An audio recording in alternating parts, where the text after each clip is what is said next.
Hello, everyone, and welcome to episode 33. I got that wrong last week.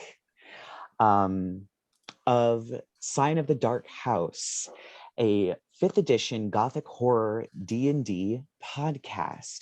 Since it is Gothic horror, there are some things that might be unsavory for some individuals watching, such as body horror, blood, gore, child endangerment, discussion of trauma, things of that nature. If there is anything that comes up to a line for you, please take a break. Your support means a lot to us, but so does your mental health. So this week, we are down a player due to prior engagements moving. But don't worry, Percy will be back soon. But in the meantime, we're going to go on an adventure with these three. So where we last left off, you guys managed to enter the triptych of Saint Pelius in the chapel upstairs, discovering it to be a mostly bucolic landscape with a blue, sunny sky, beautiful countryside, quaint little village, and delicious apple pie that was incredibly cheap. You instantly know that something was wrong. It was too perfect.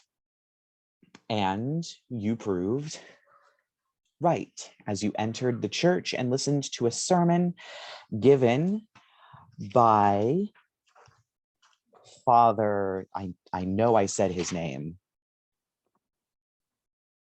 Father Jean, a attractive but somewhat slimy individual who turned out to be in cahoots with several imps.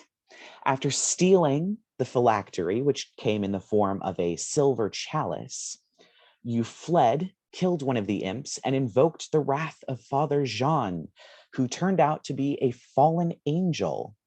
After summoning fire from the heavens and dealing quite a bit of damage, you finally managed to fell him, snatch a couple of angel feathers, chop off his head, and run through the suddenly burning landscape out of the triptych to watch it fall apart. You are now in possession of his phylactery, a few of his feathers, and his severed head. Due to us being down a player, we are skipping forward to about 1 p.m. on the same day. You all took a long walk back to Darkmoor and up to Percy's parents' house, where you handed him over to have a nice long rest, seeing as how he was severely injured in the fight.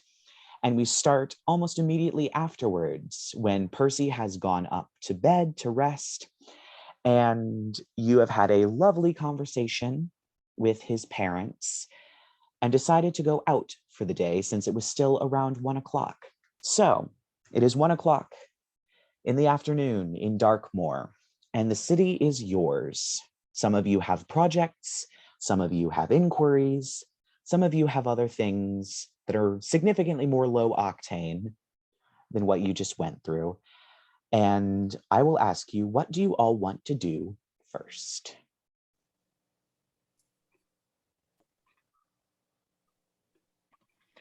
Lark's just gonna say, honestly, I think he's overreacting. Everybody almost dies every now and again on this plane, don't they? I mean, I almost did. Yeah, we all almost did. Percy, he'll be fine. He might be a whinging little aristocrat, but he's tougher than that. I love how we're not empathetic about what happened to him at all. Let's go shopping. Our first priority is making fun of Percy. And first of all, he's the one who got us into this mess, so no, I do not feel sorry for him even a little bit. Are we leaving the head with him, or are we taking it with us? I think Rerek grabbed the head. Because Rerek just have this dude's head. I cut it off, and I'm pretty sure Rerek grabbed it. Because Percy wasn't grabbing anything. Like, he was... I grabbed it, and the chalice was your mage hand. Mage hand. Yeah. I feel like we should probably leave those with... Should we leave them with him? Should we just... carrying around a Lich's Phylactery and a fallen angel's. The angel's head is probably less spooky, but okay, so can we assume that they're in our bags at this point, like we've stowed them? Yes. Listen. Honestly think, like, in character, I think it's probably wisest that we do keep them with us. I mean, Percy's not exactly in a state to fend off any would-be attempts to steal them and or end his life. So, well, I was thinking that since we're grabbing your new sword, that we can probably bring the chalice over there and maybe inquire about it. you know, I don't know if what was that shop called again that I'm having the sword made at? It's not the Copper Cauldron. That's where we got the potions. No, The other that one. wasn't where you got the potions. That was where you got the sword. Oh, okay. The Well, magician's what's that called? top hat. I thought it was something with a top hat. Yeah. Okay. No, Well, it was I the mean, would wizard's that top hat was the one where you got the potions. wizard's top hat? Yeah. I don't know if wizard's top hat would be somewhere we could ask about something so sensitive. Perhaps maybe right. maybe the archbishop, if he would see us. I mean, none of us are clergy. I don't even know if we can just randomly ask for an audience. I don't know if they will know something about that. Maybe Mr. What's the thing's name? The professor? Oh, the weasel? Maximilian. Professor Maximilian Maximilian? Dupree. Yes. Mhm. At any rate, we should walk and talk.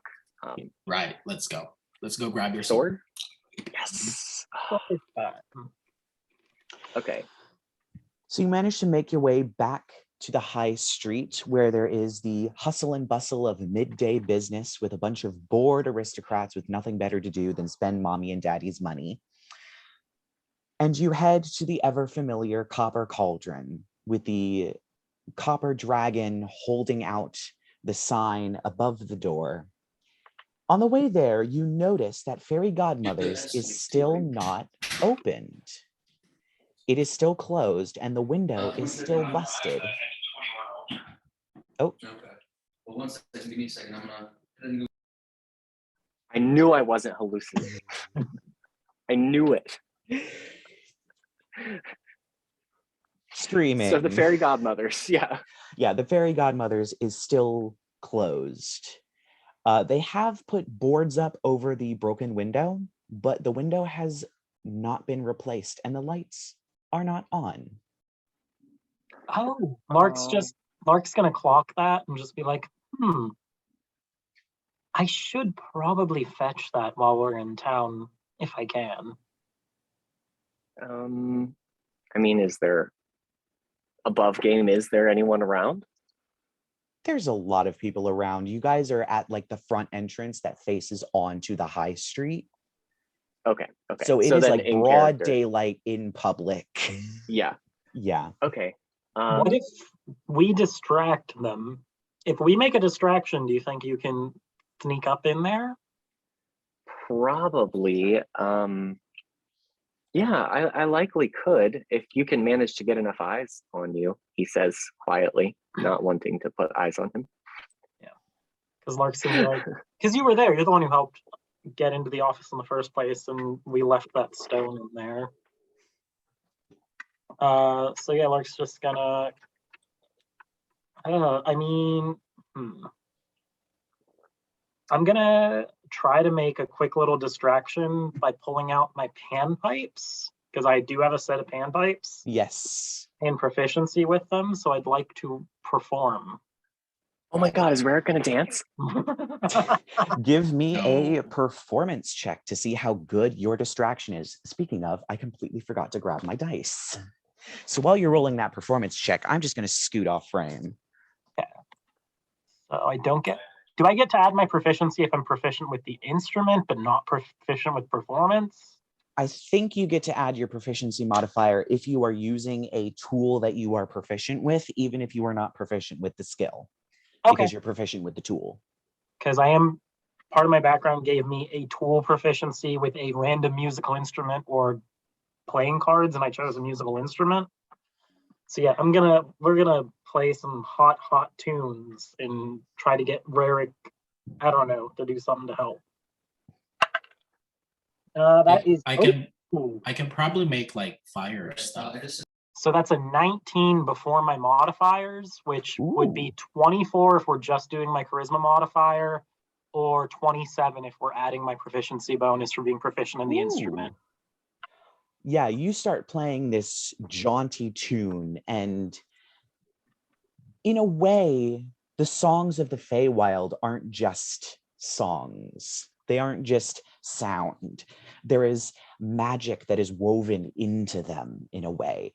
And as you play, the tune begins to enthrall the people around you, and they start kind of dancing a little bit with the tune, slowing down. They all start watching you as you're playing. You start gathering a little crowd of people that begin kind of clapping or dancing or just staring in awe.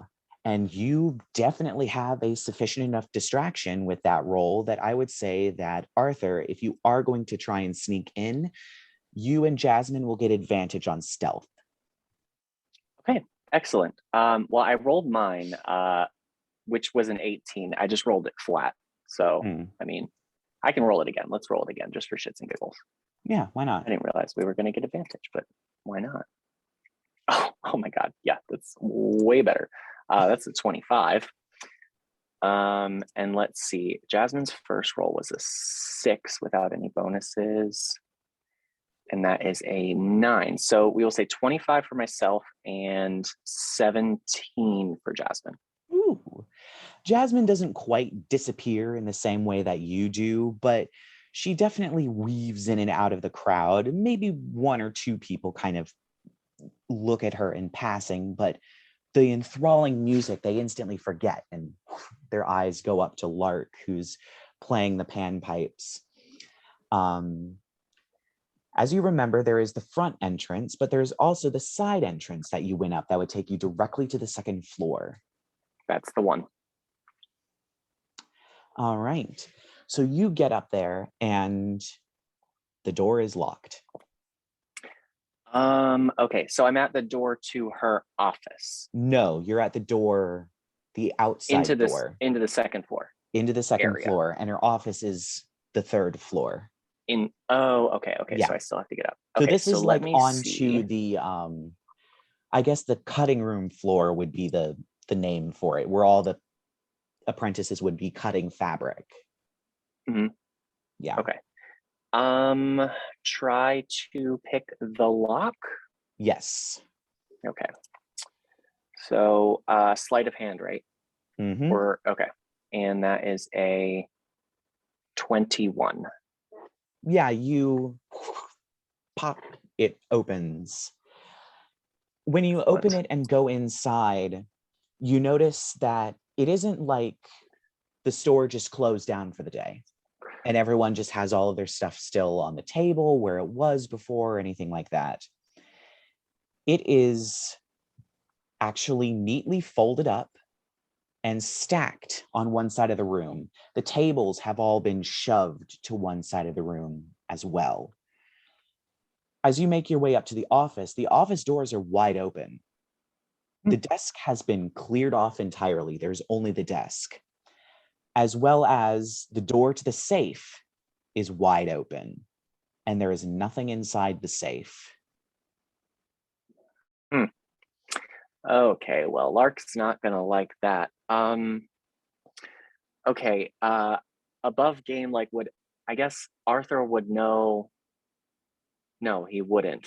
I was gonna say, like, if like the authorities had come to clean it out or something, then like that would be who had it, unless it was a private endeavor, like she closed everything down. I guess he would have no idea. So he's just gonna, I guess, back out, like if there's absolutely nothing in there.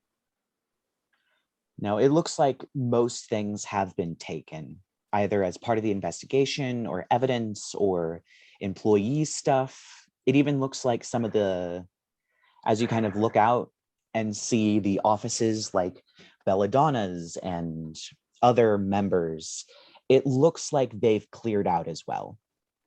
That these people Could have taken I- stuff and left.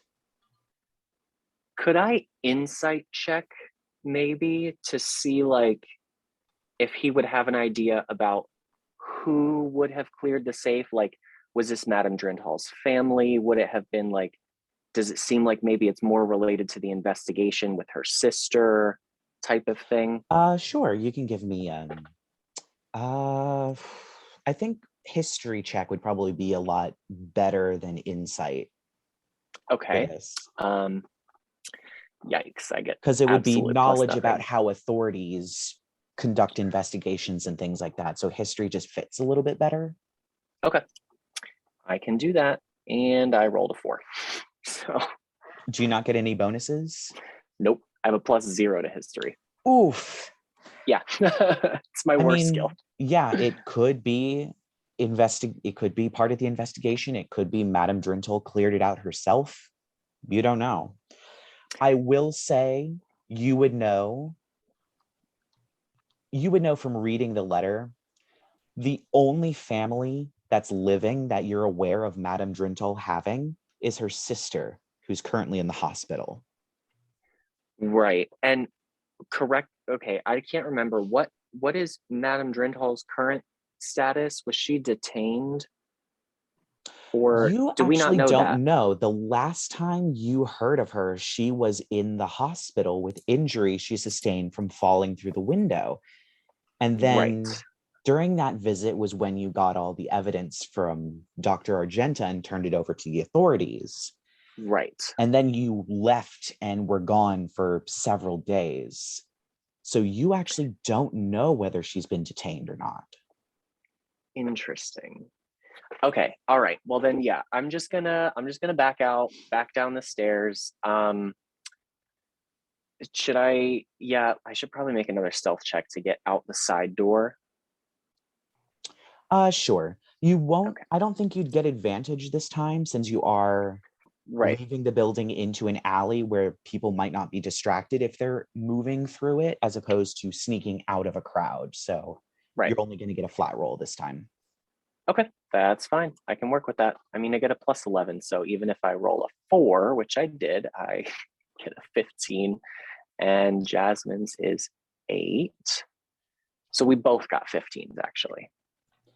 Yeah, as you exit, the door kind of creaks a little as you shut it. It scrapes a little since it's rusty and not really used. And one of the steps squeaks a little bit, but there's no one in the alley. So you get out undetected. Okay. I guess I'll like motion to Jasmine to like make a quick little roar to kind of like let Lark know we're good. Mm-hmm. So she does kind of make a little. Yeah, that. And then this entire time, I was just standing there with my staff. That's why I thank the gods, and then just walk away. Making tiny little. Rerek doesn't know how to dance. Like, Da da da da da. no, I just walk out of there like this with my staff, and then my legs are kicking in the air. Perfect. Can. Yes, love it. So, are we? What's Lark doing? Is he gonna? Is Lark still fly back down performing and see or what's up? is... I'll end my performance in like what'll I do? I'll just be like, but thank you all for your, I guess, bow and Oh shoot! If one of us had a hat, I would have been like, I was like, do we have anything like a hat? You've got that fireworks wand. You could like make a little. No, but like a sparks hat for thing. collecting coins. for donations. I don't Oh. think you Yes. guys do have a hat. No. None of you have hats. I'm just gonna be like, And you don't even have a shirt. I You could know. hold out your mage hand. Here, use my stupid hood. I'll tell the crowd. Any tips go into the tall Dragonborn's hood, please. And I just go, what? Oh wait, do we get any? So over the course of, I'm going to say about maybe like a minute and 30 seconds as the crowd disperses, definitely people come up and are like dropping coins into the hood. You get about 20 gold pieces worth of various coins, mostly silver coins, an occasional gold coin, and a couple of copper coins here and there. But if you add them all together, it's around 20 gold coins. Oh, hell yeah. You guys didn't do too bad. I'm adding that to my inventory. Wait. Lark's gonna be do you like, want are you any trying of to pop this? my money, Rerek? No, this is my hood. What? He can't wet his beak? What? But you just stood there, darling. I'll give you a cut for collecting. Okay, fine. How do we do this? How do you want to cut it? Here. Lark's gonna take 15 gold and leave you with 5 gold. Because you Fine. stood there with your staff. Yeah, maybe Jesus if you would have Christ. danced a little. No, it's fine. I'm never dancing. Okay, fine. I'll 5 teach you gold how it someday. is. At any rate, so while we make our way to the copper cauldron, I guess Arthur will kind of like, I don't know, motion for Lark to fly a little lower so he can like hear quietly. So I checked out the safe and it's empty entirely. Yeah, completely cleaned out. The whole place is gutted. That's a bother. Yeah, so if it's important that you get that back, then we may want to figure out where that's at. I have no Yeah. idea whether Madame Drindhall cleared it out, whether it was the guards, in relation to the investigation with her sister. No Did idea. it not look like anybody else broke in there? It didn't appear so. It looked pretty planned, like things were neatly kind of removed. It didn't look like the place had been turned over. Hmm. I mean, well, I wasn't told that I had to collect it necessarily. It's just wherever that goes, mischief is sure to follow. So what you're saying is it's probably not going to be too difficult to find? Depending on if whoever took it was smart enough to try figuring out what it was. Good point. Though, I don't know. My opinion of the people on this plane is shaky at best on whether or not they'd be smart enough to check everything in her safe. Yeah, you don't need to reiterate that every day. Well, I have no ideas unless you feel like you need to go back and check it out or maybe inquire as to Madame Drinhall's status with the guards. Then I've got nothing else other than just, picking up this sword back here.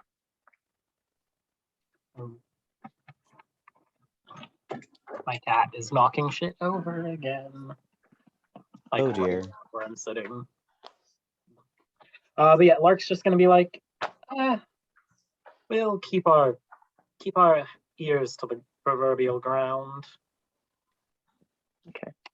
Oh, I do have a thought, but it can wait.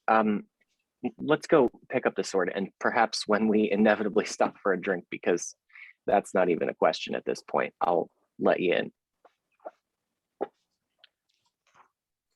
All And right. Okay. So you finish that conversation and you head into the good old copper cauldron, the familiar sort of boutique air of this place, with many items that are probably way out of your price range are displayed all over the place. There are students once again continuing to purchase things from the gold Dragonborn with his few assistants. As you open the door and the bell ding, ding, ding, you see him. Oh, how wonderful. We completed your item about 2 days ago, so I'll go and get that real quick. That would be lovely. Did we agree if it was a short sword, or would you want it to be a scimitar? I think we went with the short sword. Okay. Because it is a scimitar now. I was just wondering, because I know we agreed on what it did beforehand. Yeah. So you have all that information because he described it to you on what it would do. Right. Yeah. So he brings out this short sword. It does kind of have a bit of a cutlass air to it. The tip curves up a little bit, but it is still fairly a straight blade, and it does have a bit of a basket handle to it. As well as off of the pommel, there is a chain with a little tuft of the white sort of fur that was sticking out of this thing's head that you brought it in. But it is clearly made with the proboscis of this creature. Cool. And he hands it over. Well, that will be, unless you have other things, that will be all. As I remember, you did, I believe you paid for it in full before yes. requesting it. So unless you have anything else to buy, you are free to go. You're also free to browse, unless there's anything in specifically you're looking for. I have like the urge to pull out this stupid head and be like, can you make a bag out of this? Oh my god, please don't. We need the head. We need that head. And it's a human-sized head too, so it's not like it's not going to hold anything. No. Forget it. Okay. Never mind. Above game, really quick. I actually don't remember what the sword does, unless you have that written down somewhere. But we can address that later if you want. When you drop, it's a magical sword. I believe +1. When you reduce a creature to 0 hit points, you can choose to, within the next 10 minutes, expend it to either heal yourself 1d4 or apply 1d4 acid damage to an attack you make with it. The charge only lasts for 10 minutes after you drop a creature to 0 hit points, and the sword can only have 1 charge at a time. Okay.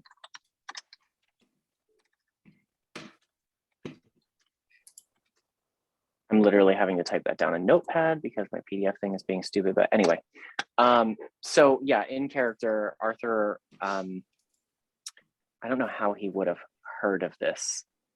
Maybe he wouldn't have, so he'll ask it this way. Would you perhaps have anything that could help my friend here? And he'll motion as Jasmine kind of like pads up and like yawns. Mm-hmm. In dealing with, let's say, less than corporeal enemies?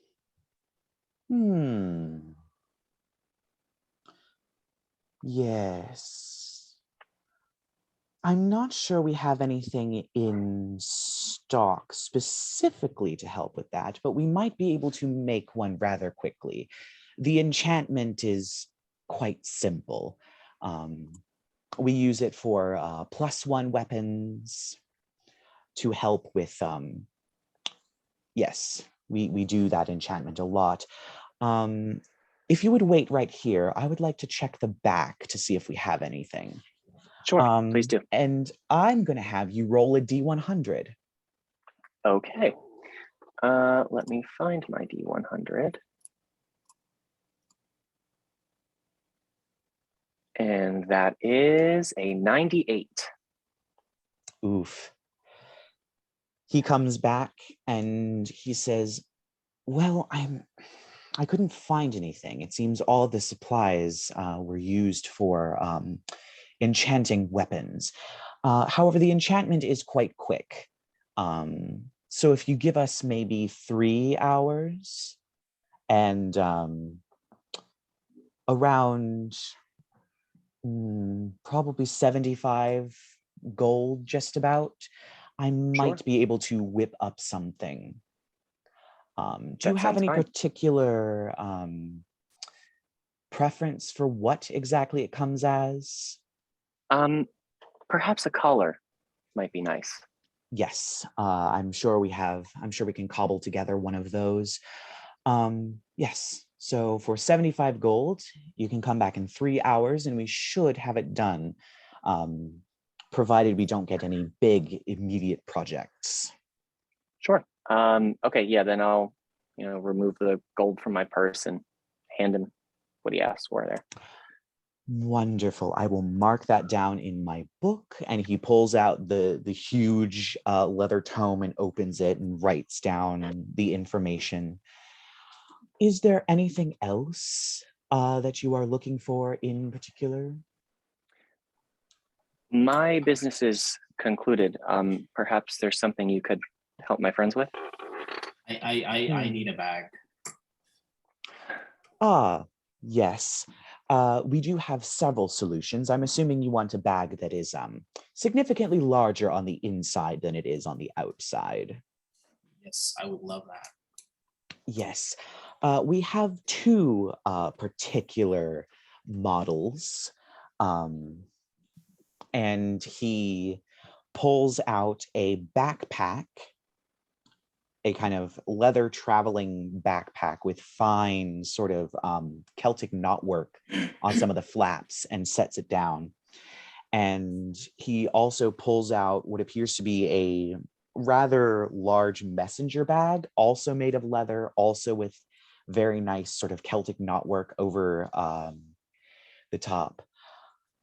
Both of these are significantly larger on the inside. This one, and he holds up the kind of messenger bag, can actually hold an entire person, provided you couldn't fit through the opening. However, I don't recommend doing that, as when it is closed, the portal to the extra dimensional space closes and there's only a limited amount of oxygen in there. So it is quite possible that a living creature would choke to death inside.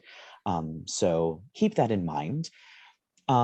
Additionally, you don't want to turn these inside out. You don't want to put them in other extra dimensional spaces, such as portable holes or other bags of a similar property. And you definitely do not want to stab them or cut them.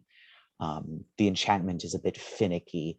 But this one, and I need to pull up the actual size and dimension. This one is smaller, so it will be significantly cheaper.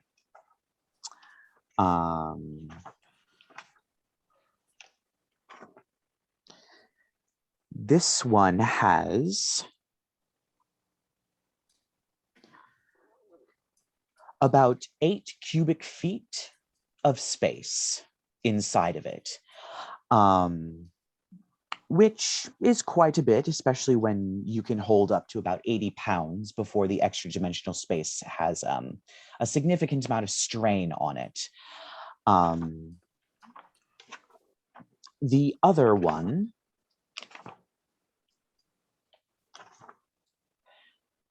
oops. 8 cubic? Yeah, 8 cubic feet. Okay. The other one is significantly larger. It has 64 feet in its extra dimensional space, and it can hold up to 500 pounds. So it is going to be significantly more expensive. What are the prizes? The backpack will cost about 75 gold. The messenger bag will cost about 350 gold. I feel like what do you guys think? Well, it depends on how much you think you'll need to carry. I think I only need the messenger bag. 8 square feet is big. All right, the backpack then, that will be 75 gold for this backpack. Ching. All right, so you technically have a Heward's Haverty sack. Heward. I'm looking up the spelling. Heward's Handy Haversack. Hewards. handy haversack. Yep. So yeah, it's 8 cubic feet and 80 pounds. Oh, it also has side pockets. He would most likely say this. So it has side pockets that have 2 cubic feet, and can hold up to 20 pounds of material. So you have 2 of those pouches on the side, and then 1 8-foot, 30-pound, 80-pound, extra dimensional space in the main pack. Hardy sack.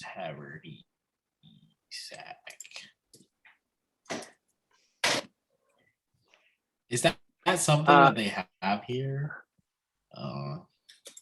What was that? Above game, if we go into another demi-plane to search for a phylactery, like, are we going to get shunted onto the astral plane because his bag explodes? It sounds like it's more extra dimensional spaces that were created specifically for just storing items. Storage. Okay, as gotcha. opposed to demi-planes. So an extra dimensional space and a demi-plane are kind of 2 different concepts a little bit. Okay. So yeah. Yeah, that would have been unfortunate. Yeah.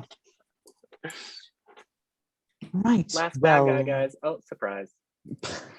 Unless you have anything else that you were looking for. Lark, you didn't want to spend any of those tips? I mean, do you have anything that's particularly pertinent to sorcery? Not particularly.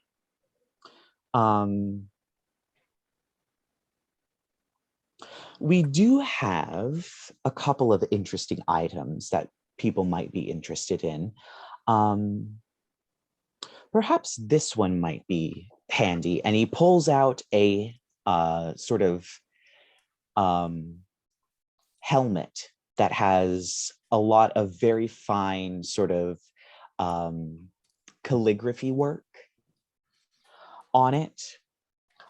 It's almost kind of a Spartan helmet with a red and white striped mohawk that goes down the back, but the actual metal itself has this almost like, you know, those Arabic designs that are made entirely of Arabic letters, but they form them into like these works of art and patterns. It's that across the actual helmet itself. This is a helm of language comprehension. It allows you to briefly cast comprehend languages at will. The magic does not run out. That might be something that you would be interested in. It might help since you are not a wizard and might not be as studied in a variety of languages. This might be handy to decipher things should you want it. Lark's gonna take like one look at it and be like, so it's a full-sized helmet, right? Yes, but you are aware that magic items, when people attune to them, they have a tendency to change size somewhat. It's as just part of the enchantment. Generally, some items don't, some items do. He kind of just takes one look at this thing and he's just gonna be like, no, thank you. Well, it's not for That looked everyone. like it would go with my outfit at all, darling. Your outfit is pants. And a see-through shirt. No, that got burned off. Yes. Yeah, it's just pants. I didn't even know think he that. has shoes. Yeah, it's just pants. Well, not every single magical item goes with everything. If you find another helmet that you would like this enchantment transferred onto, we charge a small fee of 25 gold to transfer enchantments from one object to another. It is possible. These are quite common, as a lot of wizards like to use them to help decipher very old texts. So oftentimes they come in with bizarre helmets they've found. But it is possible if you'd like to come back for it. There's certainly enough of them. You can't enchant it into pants. No, I'm afraid the magic has to be close to the brain, unfortunately. Okay. Oh, how about your long, beautiful hair? There are so many things that I could say. I'm gonna step outside for a second. Oh. Yep. I like my bag, thank you. Of course. I don't think I have anything else that is specifically pertinent. No fancy jewelry or anything of that nature? Oh, I do have this. And he pulls out a very beautiful sort of silver circlet with these sort of pieces of what look like might be citrine, this sort of opaque, yellowish, marbled stone that's been placed in various places. Yes, this is a circlet of blasting, which is quite interesting. It allows you to cast the spell Scorching Ray. However, it's very limited. Once you cast it, it kind of becomes inert for a significant amount of time. However, it does not require attunement. So you could attune to other items and have this as well. It's the only piece of jewelry we have at the moment. What are you asking for it? Around 125.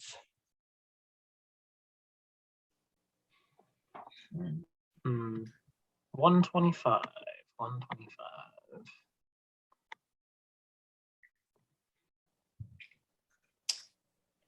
How about 115, darling? Well, that depends on if you have anything to give me, such as reagents for enchantments, other items that you may wish to give away that we might be able to enchant of equivalent value to your asked discount. So, Wait a second. Doesn't Lark still have those diamonds? Arthur's left the store, right? Yes. Yeah, I'm just waiting outside.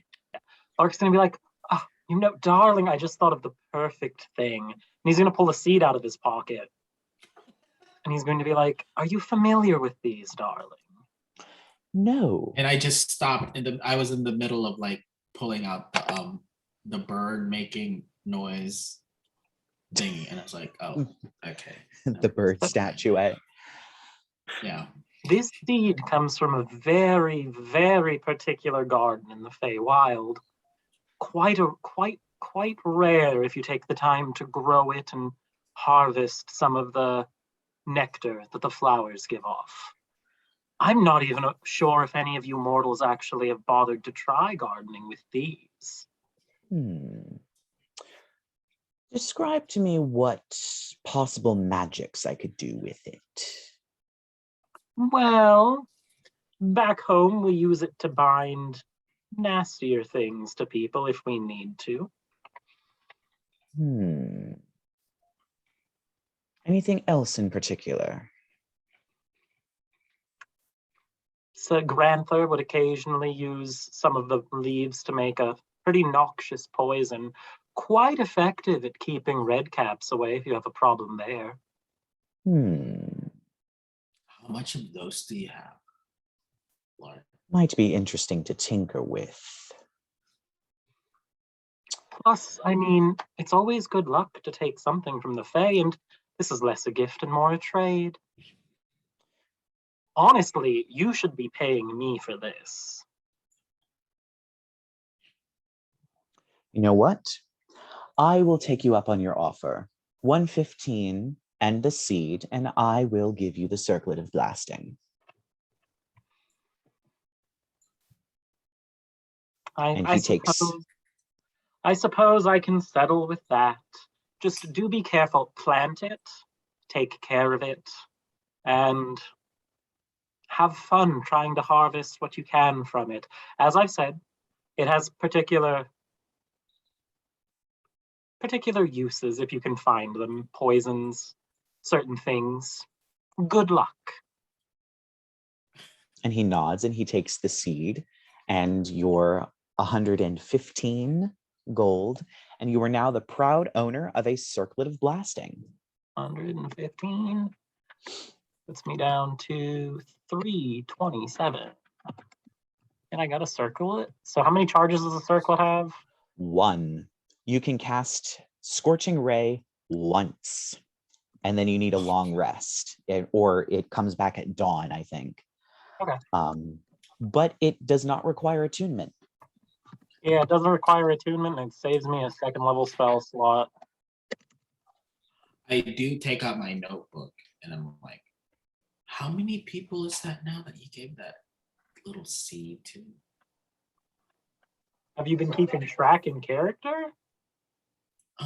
Not until like we talked about it when we were in the house. Was Rerek there for the conversation on what the seed's purpose was? You were half asleep. I think you discussed a portion of what they do when Rerek woke up. I think you gave Arthur more information, and that's when Rerek was half asleep and barely heard anything.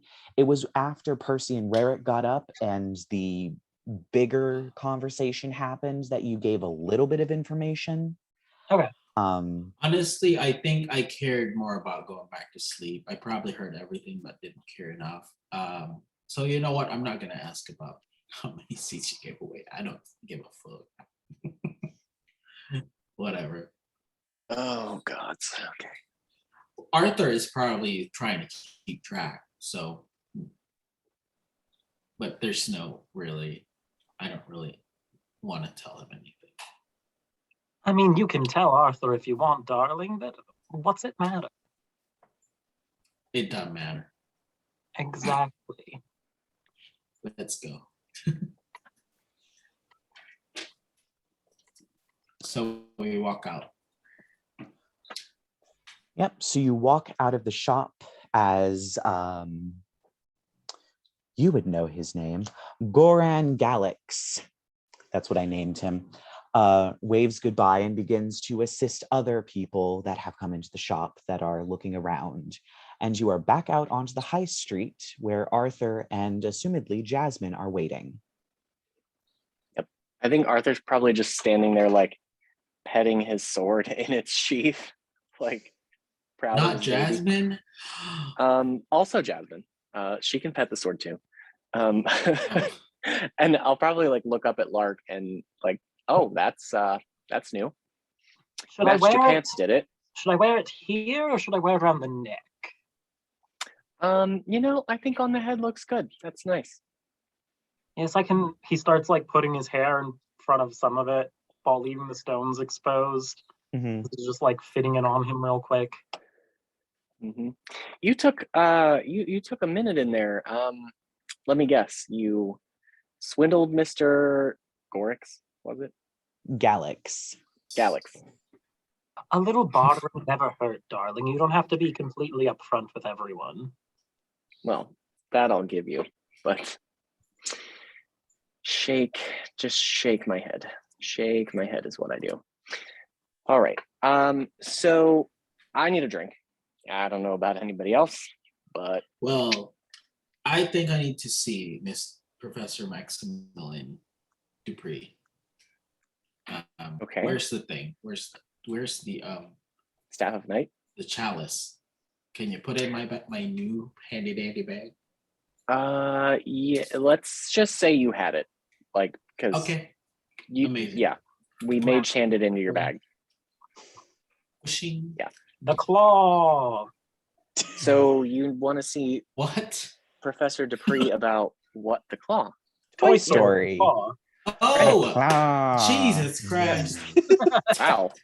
Like, well, I need to see Professor Maximilian ask him about this thing? What was Maximilian's proficiency specialty? It was sorcery and sorceress origins, like sorcery magic. I don't know if that's gonna cover anything. I mean, this thing.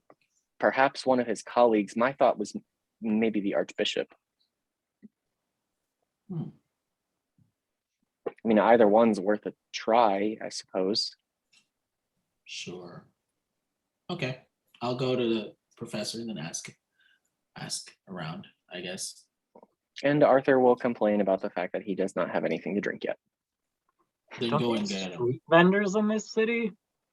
Yeah, there's lots of street vendors on the high street. There's even like, I wouldn't go as far as to say that there were like beer carts or anything like that, but there's definitely some establishments that are kind of just like a table outside of a windowed room where people are like serving food and things out of, and you know, they have names like the corner shop spelled with 2 P's and an E or whatever, that are kind of just like hole in the wall, just grab it and go kind of places where you can definitely get a drink. Just up and down the high street. Rerek, let's All right. pause and let the alcoholic have his fun for a minute. Hey, listen, I don't need your judgment, okay? What I need is a drink. So, I don't know, I guess near a stall. Yeah.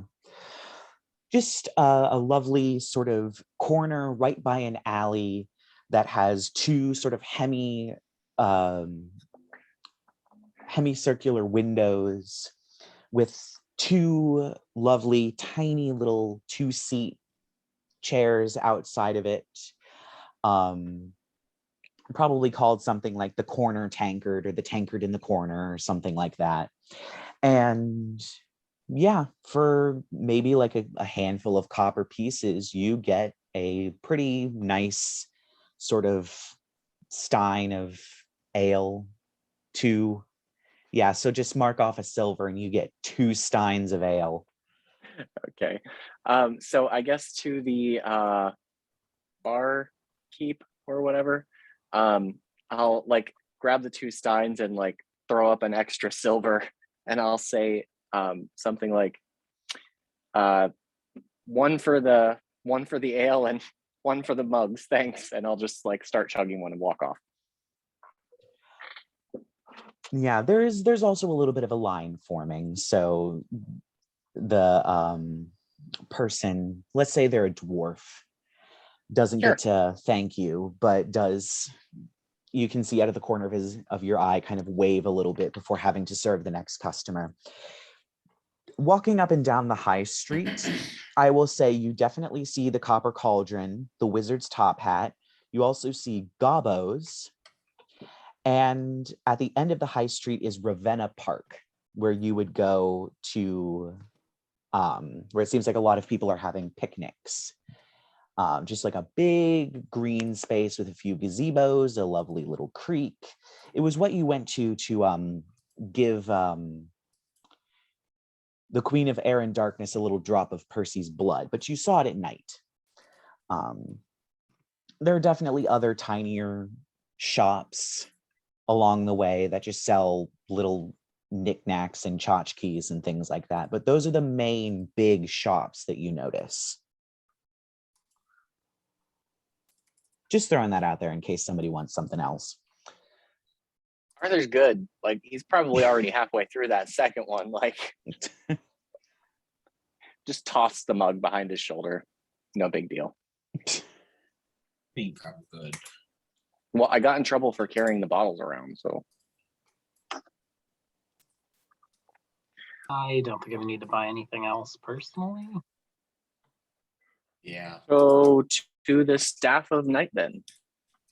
Between like gulps of finishing the last of that second brewski. I don't know why I just said brewski. Don't let me do that again. The most heterosexual of words, brewski. That was painful. Okay. It burnt my tongue a little bit. Roll damage. Yeah, seriously. Oh, You God. take 1 point of psychic damage. Yeah. So yeah, you head back to the very familiar Staff of Night and onto the very familiar wheel-shaped campus with its dorms around the outside and the grand tower reaching into the sky with the oddly crammed castle awkwardly bolted to the top of it. And as you get inside, there is a mid 40s, maybe close to early 50s woman that notices you and walks up. I'm sorry, are you you're not students here at the Staff of Night, are you? No. That is unfortunate. Unless you are accompanied by a student or a professor, we do ask that you sign in and get visitors' passes to make sure that, of course, to make sure your safety is maintained. So we're aware of when people are in the building. We don't want you to get hurt, of course. So if you'll come with me, what is your business here? So that we can get you connected with the proper personnel as quickly as possible. We are here to speak with Professor, what's his last name? Dupree. Yes. I will get a call for him right away to come down to the lobby and guide you up to his offices. Here we are. And she turns off of a hallway, which, as you realize, you're still in the bottom of the tower. The bottom of the tower did not look very wide. It looked probably like a 60-foot diameter tower. You've walked more than 60 feet. It's still a little bit disorienting to realize just how much has been crammed into this building, but it's a lot. And she opens the door to a little office and she pulls out a book and starts writing down. Could I have your names, please? Rerek, Jomungandr. She scratches that down and begins filling out a small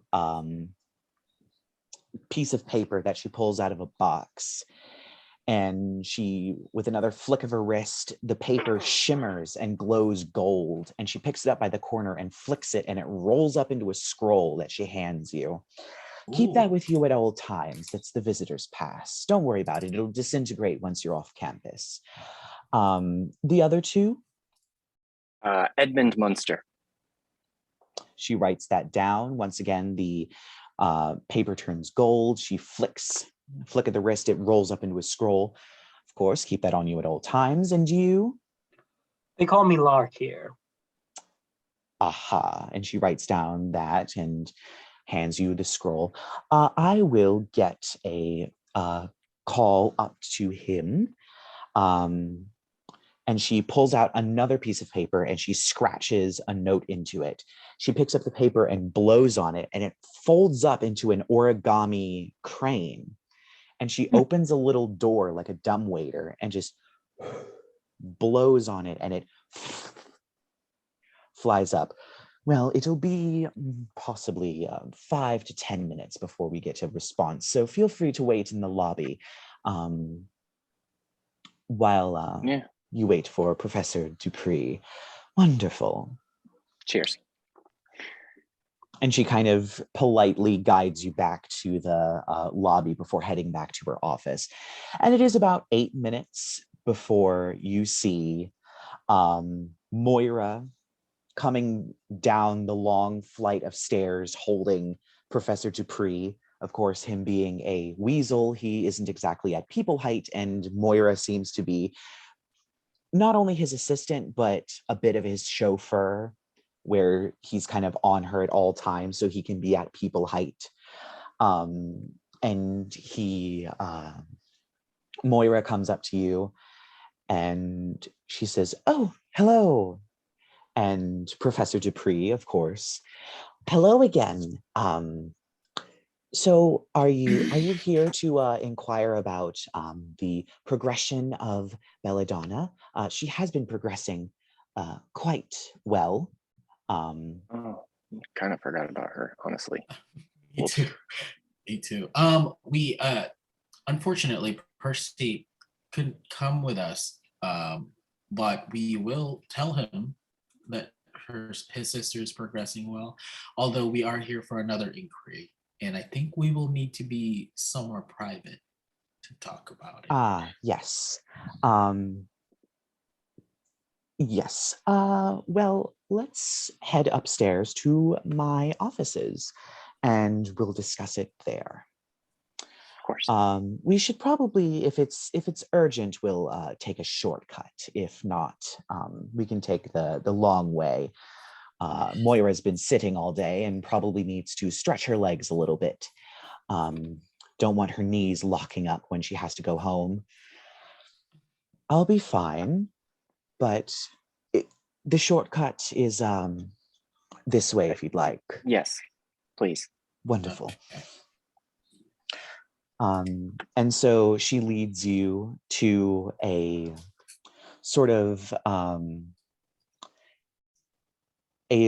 almost like one of those wire elevator doors to a very small room. You all can fit in it, but she pulls it aside and walks in, and you see Professor Dupree take one of his little tiny weasel claws and draw a shape in the air that looks like a sigil, before the sigil lights up on a panel that's inside, and the wire door shuts and the lights sort of blink and there's a rumbling sound before the wireframe pulls back and you are in his office as you walk out. Well, so what exactly is it that you are inquiring about? And Moira at this point sets him down on the desk where there is a nice lovely pillow that he sits down on, and Moira then sits down in what looks like a pretty comfortable armchair. Oh, please pull up a seat. There are many comfy options.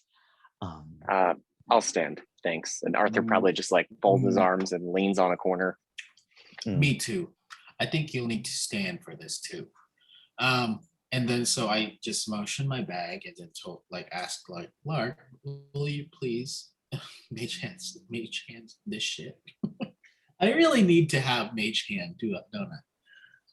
You don't have mage hand? I don't know. He doesn't think you ever took it. No, I don't know what they're doing. It's a cantrip. Being dumb. Yeah. Is it? Yes. Can I use Mage Hand to get an item out of a magical sack? I think if he's I'm allowing not you. Sure. I mean, I'm going to allow you. I mean, if anything, I can do this to the bag and then let the thing fall off. It does onto not the work table. that way. Oh. You can't just dump the whole thing out. It has to be specifically retrieved. Yeah, you have to summon it up from the insides of your bag. Yes. So Lark will be like, yeah, call it up and I'll grab it when it's in the air. Yeah, I was gonna say. Okay, so I summon it out. What do I do to summon it out? Is there anything special I need to do? You just put your hand in the bag and think about the object that you know is in the bag, and it will come out. Great. And then when it flies out, I pull my hand out away, and then you mage hand it. Sure. Well, sure. This. excellent teamwork. Thing. So this thing is a phylactery for a lich. And both of them kind of... How did you come by a lich's phylactery? Uh-huh. We cannot disclose that. But all we need to do is this. All we're trying to do is get it destroyed, and we have no idea how.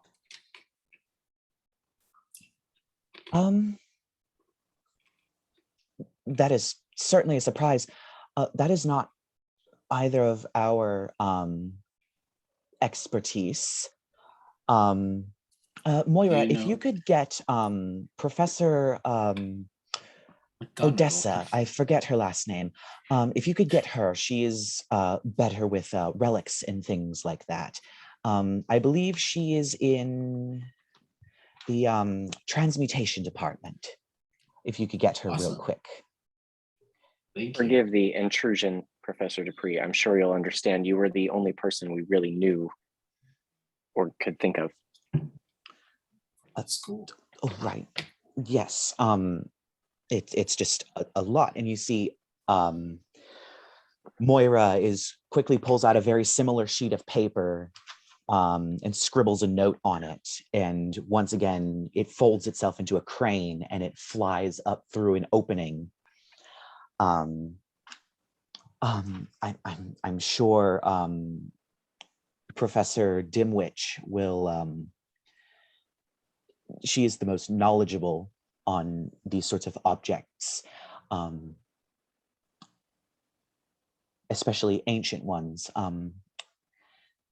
So she should be here soon, and we can hopefully get to figuring out how this thing will be destroyed. While we wait, is there anything else in particular? Please don't tell me you have another one. No, although we did destroy one already. Suffice it to say that we're after a certain set of these that seem to originate from my Dragonborn friend's homeland.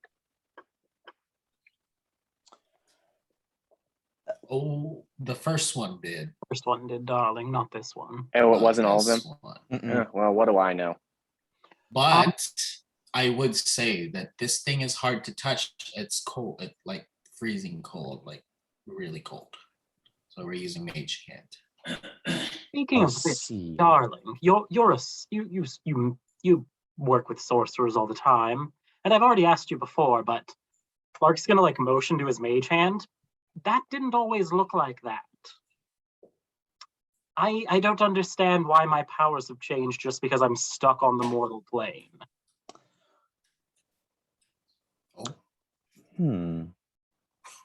I haven't really seen anything like that. Sorcerers don't tend to change bloodlines.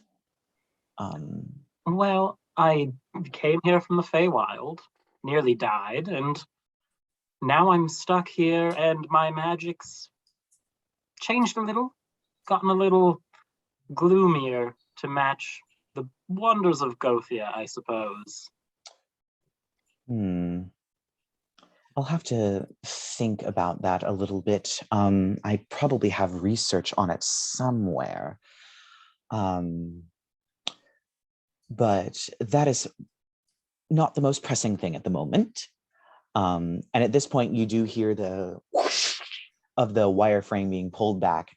And you do see an older woman. She looks like she's probably maybe in her 60s, getting close to her 70s,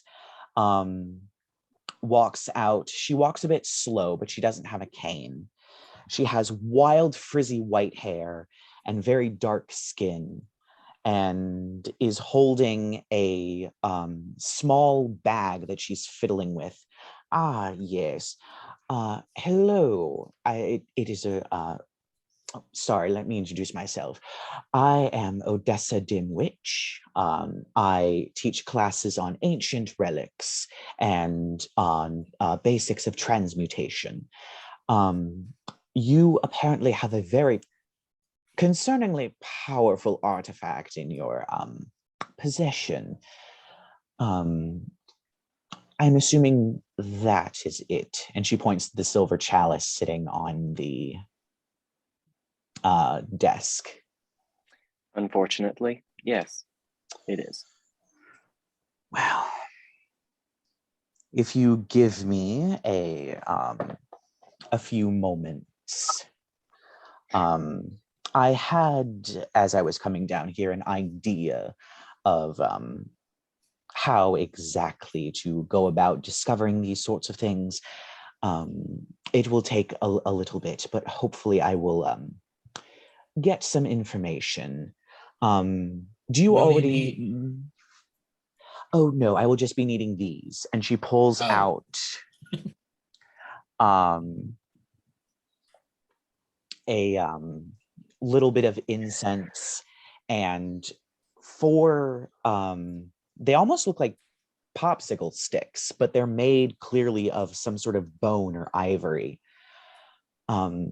It will take a bit to cast, but it will give me a lot of information. If you have any information, the more information that I know about this thing, the better information will be provided by the spell.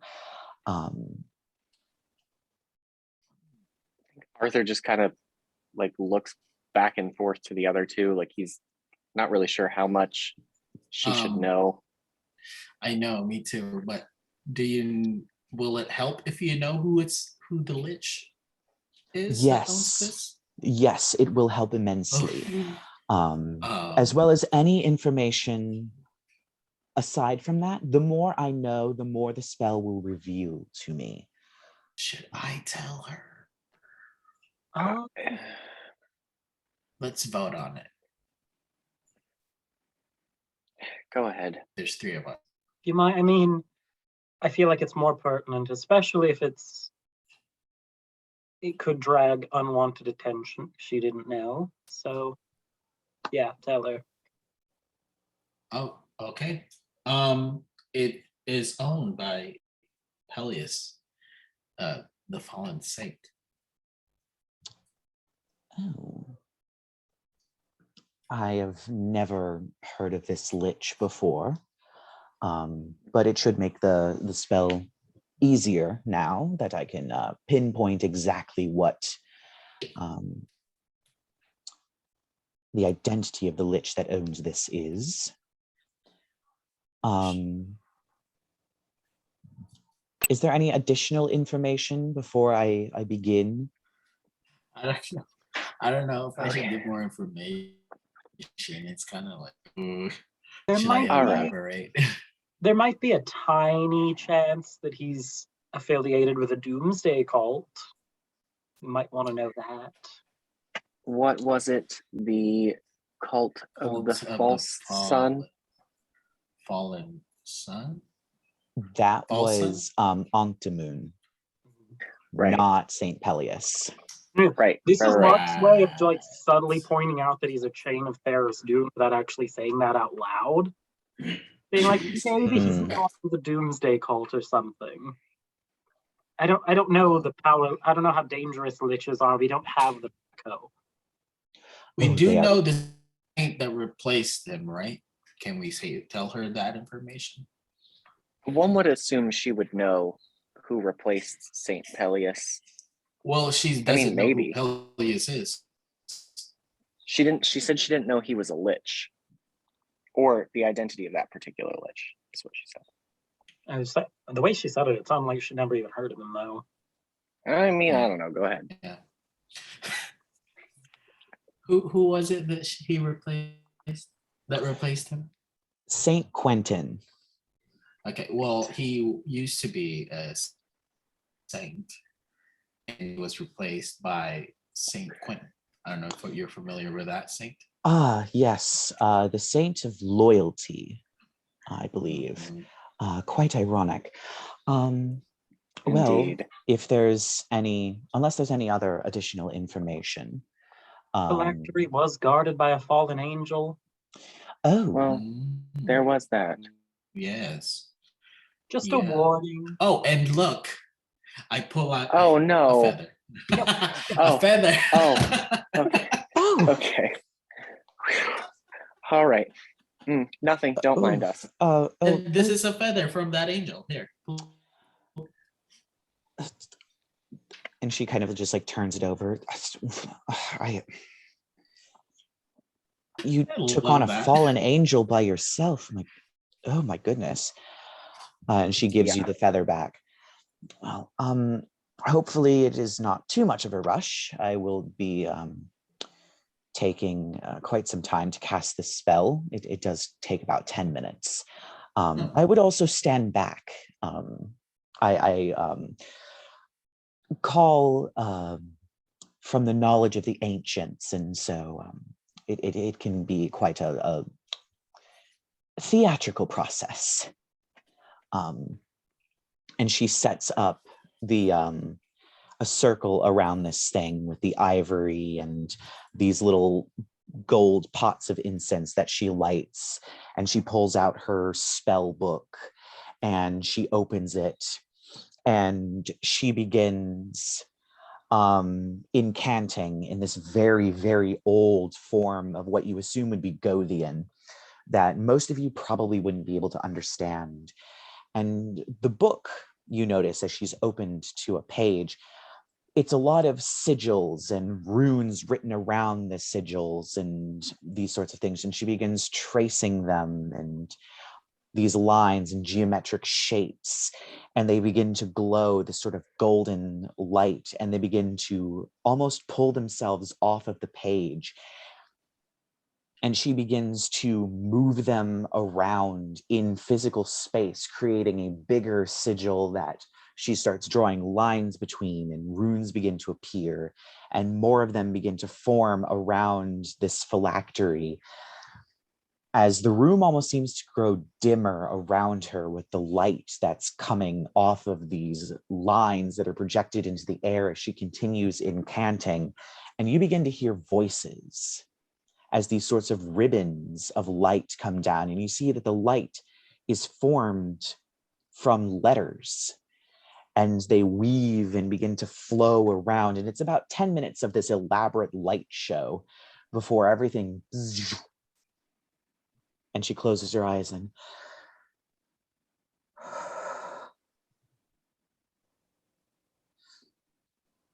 You well, doing okay?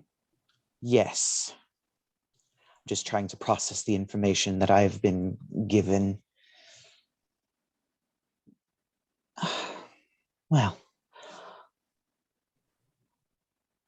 luckily the spell was able to tell me how this can be destroyed.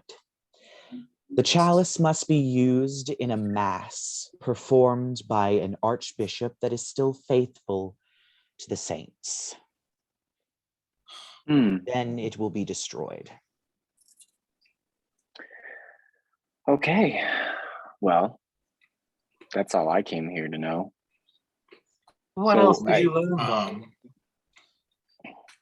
Well, the Doomsday cult, as you call it, that he is connected with, is connected to the Chained Oblivion. I assume you already knew that and decided not to tell me. And she begins packing up her things. Well, the sooner you destroy that thing, the better. Great. Thank you. Yep. Yes, I will. Professor Dimwitch. Yes. You're apparently relics or your purvey. Oh, no. Could you tell me?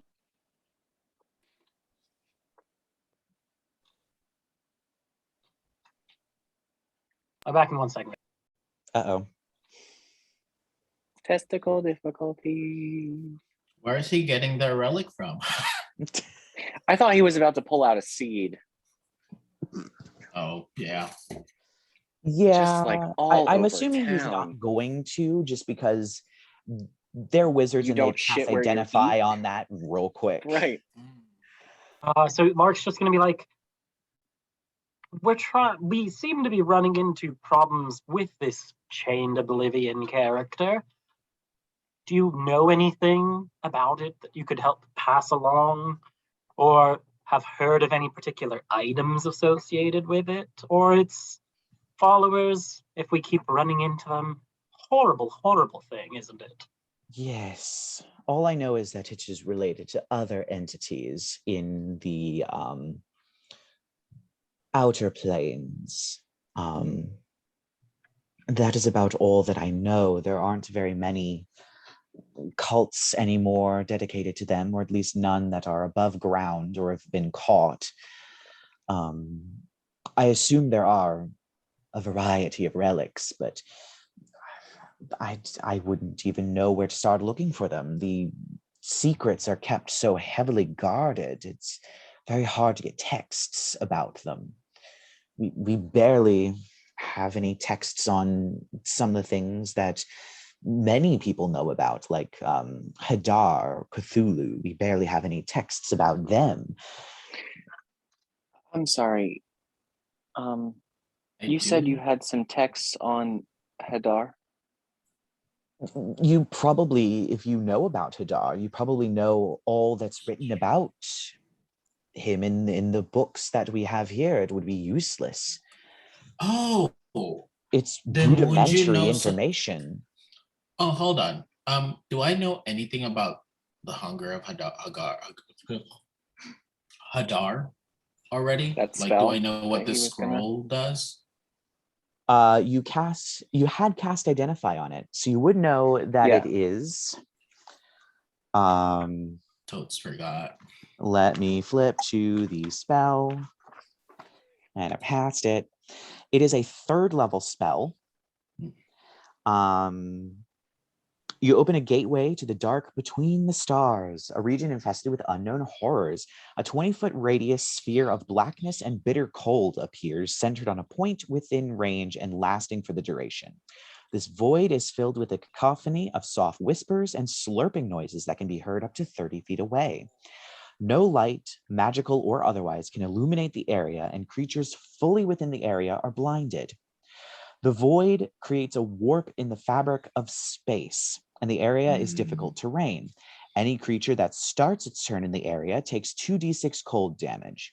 Any creature that ends its turn in the area must succeed on a dexterity saving throw or take 2d6 acid damage as milky otherworldly tentacles rub against it. Its concentration 1 minute, requires verbal, somatic, and material components, and has a range of 150 feet. So it's our emergency nuclear bomb, basically. Okay. I don't know that I'd go casting that all willy-nilly. Great. Wait, do we know about Hadar? We read about Hadar, right? We did. Yes. So no need to ask her anything more about it. She wouldn't know. Yeah, she just said she didn't know anything. Okay, great. Well, I think we are done here. We will need Colton. We will need Percy. So we can get to the Archbishop and arrange a mass. You're you can probably put the right. thing back in my bag. Put the thing in my bag, please. Put the thing in my bag, please. Thank you for your assistance, Professor Dimwich, and it's much appreciated, Professor Dupree. Thank you for your time. Yes. Thank you. Arthur, while we're here, do you want to see what the mortals know about your little errand? Well, I didn't think of it when we were in here. I had an idea about who to contact, but I suppose we may as well try here. Professors Dupree and Dimwich, perhaps one of your colleagues might assist in some questions I had about the Feywild. Yes, I think we know enough about the Feywild that we may be able to answer a few more rudimentary questions. Well, firstly, one needs to travel there, and I'm unaware how to do so. Yes, I believe the several professors in the evocation department or the conjuration department specialize in planar transport. So, provided you can get an audience with them, you could have them transport you to the Feywild.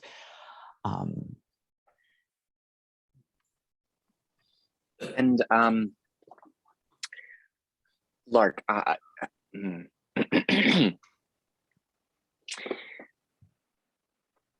I don't know how to ask without giving away secrets that aren't mine. To ask what, darling? What you're after? No, how one might bring along a companion whose travel had been impaired. I mean, I've already mentioned it to Dupree. I'll look over to Dimwitch and be like, that was my cat knocking something over. Yeah, that's exactly what Lark says. Now, Lark's just going to be like, I'm from the Feywild and I'm stuck here. Something to do with owing the earth a blood debt. A banshee conveniently said the same thing to me about a month ago. We had a nice chat, then we had to kill her, unfortunately, again. Oh, that's unfortunate. Has the Staff of Night noticed or done anything about the plague of undeath across the land? Right? I wouldn't say there's exactly a plague. We weren't aware of any plague of undead. Well, I don't know about a plague, but a pestilence to be sure. Darlings, they're rising just casually across your country at this point. We ran across a stable boy who was strangled to death by what was it, Arthur? A swarm of creeping hands that randomly reanimated one night? Mm-hmm. And that was just one night on our 3-day journey to Darkmoor. Yes. You don't know, darlings. Oh, this is hilarious. We haven't gotten any reports about massive amounts of undead. It is kind of funny, honestly. Mm-hmm. Well, at any rate, it's been a problem for some of the villages, yeah. But so there's that. At any rate, your colleagues, the names of someone who might be able to help forgive my impatience. Yes, possibly somebody from the necromancy department might help. And then We'll be here all day. Vera pipes up. I actually have someone that might be a little bit easier to get to. And the two professors kind of, sorry, I know I'm not of equal station, but, and I know I'm recommending somebody outside of the university for this, but I feel as though there's an accessibility element here. But regardless, in the Mermaid Queen's Spa, there's a furbolg, I hesitate to call her a shaman, that's taken up residence and does meditations and things like that, named Ludla. She's pretty good at finding lost incorporealities, let's just say. That might be a bit easier to deal with than cutting through loads of red tape to get through the necromancy department. That might be easier. And Sorry, the other two professors kind of stay silent as they turn and they go, I mean, either option is, I guess, viable. And how exactly do you know what? That's none of my business. You think this Ludla person will be able to help us with my friend's issue here? And what Probably. services do they do in the spa? Well, it's a typical Indran bath model, Turkish bath. You know, a massage, tea, steam rooms, hot and cold pools, and of course, Ludla offering her services in meditation. Right, we are definitely going to speak to Ludla, of course. Yeah, right. I'm sure. Yeah. Well, thank you for the advice. Well, if there's not anything, Maximilian Dupree pipes up. If there's not anything else, I can take you, well, maybe Moira could take you down to the lobby so that you don't get lost in this labyrinth of a building. And hopefully I will see you soon under less horrifying circumstances. Or more. Don't take this the wrong way, but I hope we don't have to visit you too soon. I understand. Thank you again. Awesome. Thank you. And Moira leads you into the small teleporting cubicle, and she traces another sigil in the air, and the rumbling for about half a second before it opens to the lobby. Do you need any escort off of the premises, or can you find your own way? We'll be fine, but perhaps if you could tell us how to get to this mermaid queen's place. Yes. It is sadly at the other end of the high street. It's one of the last buildings. If you're heading away from the university, it should be on the left-hand side of the street. It's impossible to miss. It has a lovely mermaid fountain in front of it. Oh, okay. Well, we'll look for that then. No escort will be needed. Thank you. All right. And she gets back into the box and once again traces a sigil, and the wireframe door shuts and it goes dark for about a second, and she's entirely gone. Okay. For the bathhouse. All right. Yeah, to see Ludla and also maybe get a massage. My feet is killing me. Let's go. I honestly could go for some I don't know, relaxation, whatever it is they do in there. Sauna. I'm just happy that we're running into a furbolg. And why does that make you happy? Have you ever met a furbolg, darling? I don't know that I have. Are they furry? I wasn't being shitty. I'm just genuinely curious. Like, Spencer, Lark knows about them, right? Kind of. Yes, I would say there are definitely quite a few, given their proclivities for nature and natural magic and being druids. Furbolgs, there are a lot of furbolgs in the Feywild, as well as a lot of furbolgs that summon Fey for various druidic purposes. Because of their druidic nature, they are mostly consider themselves to be caretakers, and so mostly contact the Seelie court, but there are those whose druidic orders move in more of an offensive or sinister direction, and occasionally contact unseelie Fey, but there are definitely populations of Furbolg in the Feywild, so you would definitely know about them. It's because, like, above game, Granther takes the appearance of a furbolg. Yes. We've never confirmed whether or not he actually is one. Right. But you are definitely aware of their existence. Yeah. Lark's just so in character, Lark's just gonna be like, they're Fey touched giants, darling. Okay, that sounds lovely. Yes, they're just so to they remind me of home a little. I'll put it that way.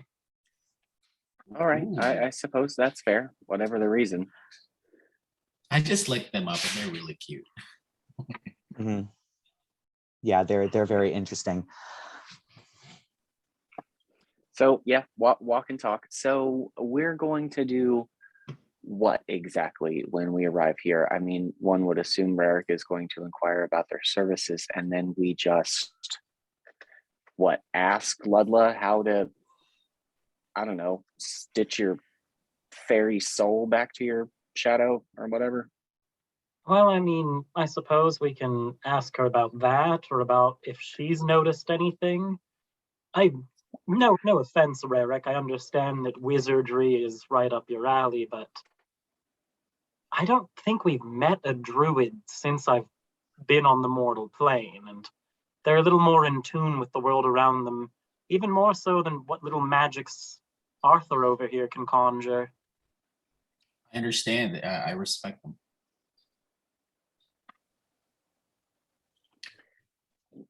Did you hear me? Yeah. Yes. Muted? Yeah. Okay. No. It's like no response. No, you're good. Like, Lark's gonna look at the two of you and be like, did you notice that they don't even realize that they're undead right outside the gates of the city lately? Yeah, that was a bit that odd. was something. Mm-hmm. I mean, we suppose- encountered, there was my village, obviously. The zombie hands, the banshee, what was it, vampire killer? Yes. It was there because it was feeding off of vampires that were already there, darling. Right. I'm baffled completely. We ran into them when the first time we met, we were running into a horde of undead when we were hunting down those two. Which The we never alchemist. did find the second one, did we? We only found one of them so far. And the Yeah, monsters. I think we took the alchemist's head, that's for sure. Yes. All right, those let's go to corpses the reanimated spa. off the tree the first night we went to that one town as well. Yeah, right outside the inn. Yes. Part of me How wonders did- if it's because the wizarding school is in the middle of the capital that they can not worry or care, but it feels Well, highly irresponsible when their countrymen are just literally being devoured out there. and isn't it irregular that okay, stick with me here. We're in a city with a pretty dense population, right? So that means lots of bodies. I mean, there's an entire gravediggers guild at the entrance to the city, and yet we haven't seen much undead activity here. Actually, now that I They're think of it, mostly- and then can I like pause and do a primeval awareness real quick? There are no undead currently inside of the city. The only undead you sense are in the direction that the estate would be. Okay. Yeah. No, there's nothing in the city. Not a whisper, nor a trace. Perhaps it's the Gravediggers Guild or the presence of an archbishop in their cathedral. Or there might be like a barrier around here. I don't know. Potentially. I mean, it would take someone pretty powerful to hallow the ground of an entire city, or Maybe But first things first. No, go ahead. Maybe once we encounter the archbishop, we can talk about and ask about that. It's worth mentioning. He would know. Because it's protection against the dead. If there is any, it would be that. Something like that. Most Sure, why druids not? also abhor them, so let's ask Ludla. Fair All enough. right. Let's get to spa. All right, so you head down the street, down the rest of the high street, past the Copper Cauldron and the Wizard's Top Hat and the closed fairy godmothers to almost the end of the street, where you do see a building that is standing on its own, surrounded by beautiful tiles that have been laid in front of it and around the edge of it. It has a beautiful mermaid statue fountain that is placed in a niche in the wall beside the door that has distinctly not Gothian design on it. as she mentioned, as Moira mentioned, it's an Indran bath, meaning that it has a very sort of more Middle Eastern sort of flavor to a lot of the architecture, and the actual door itself even has that. And it seems to be a pretty... Rerek familiar with all that? Yes, because you are basically neighboring that country and you do a lot of trade with that country, you would recognize the sort of designs and influence that's there. Although I'm like imagining Egyptian and Middle Eastern maps, so that's probably not a good thing. Yeah. Are these so question A, whatever. Are mermaids native to the Feywild or something similar to them? And would Lark just be like, they got that statue wrong? If so, I would say that while they're not, I don't are think they like they're more like material plane of water or whatever? I think they're more plane of water, but there are mermaids that exist in the Feywild. There are large populations that exist in the Feywild. And there are they do have beings that have reached Archfey status that exist in the Feywild, even if they are not fairies.